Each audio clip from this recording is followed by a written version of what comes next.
If you've ever asked, what switches should I get for my first keyboard, somebody probably told you Gateron Milky Top Yellows. Several people have probably told you. Why are these switches so highly recommended? Simply put, for 23 cents a switch, they're cheap and still good. This is the Gateron Milky Top Yellow, the baseline for quality.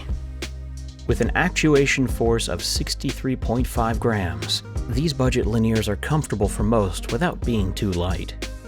You shouldn't accidentally press them resting your fingers on the board. As a linear switch, you won't have to deal with annoying sounds like you would with a clicky, or with a bump and firmer bottom out, like that of a tactile. They're school and office friendly, but still offer good sound. Speaking of sound, the switches consist of a palm stem, a top housing of a proprietary polycarbonate and nylon blend, and the bottom is nylon. The spring is 63.5 grams and is 15 millimeters long. It is important to mention that while stock, Gateron Milky Top Yellows are somewhat scratchy and tend to have an unpleasant sound. In fact, this is why we want Milky Top switches. Avoid the Milky Bottoms or the switch will be completely scratchy.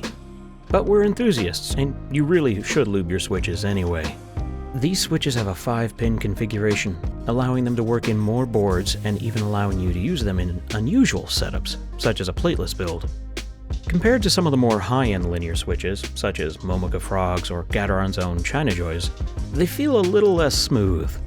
But they are more than serviceable and offer their own sound profile. I have reviews of these switches on the way as well, so subscribe if you want to see those videos when they're ready. But here's a little comparison of these linears.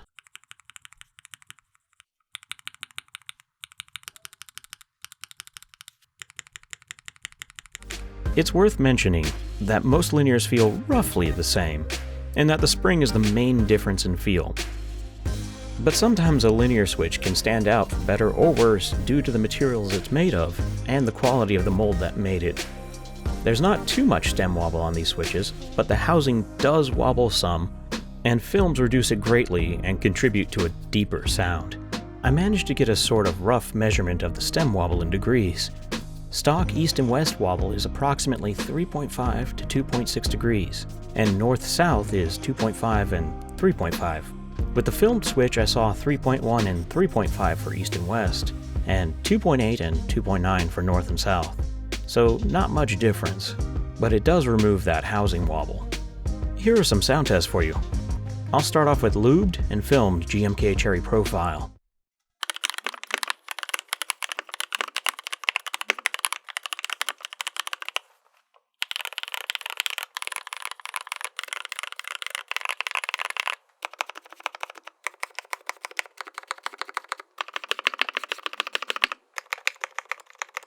And here's the same build with stock switches.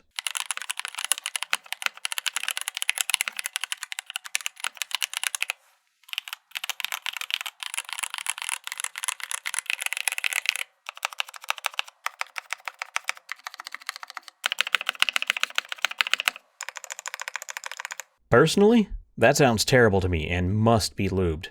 Now let's hear stock with MT3 caps.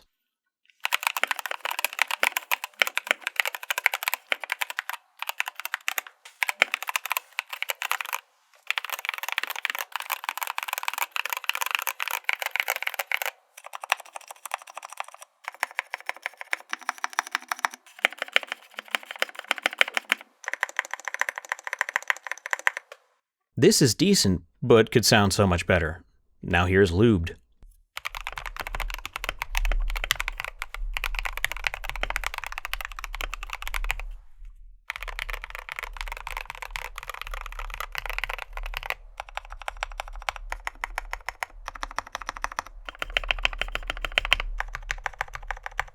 To me, this is the best sounding combination, but use what you like.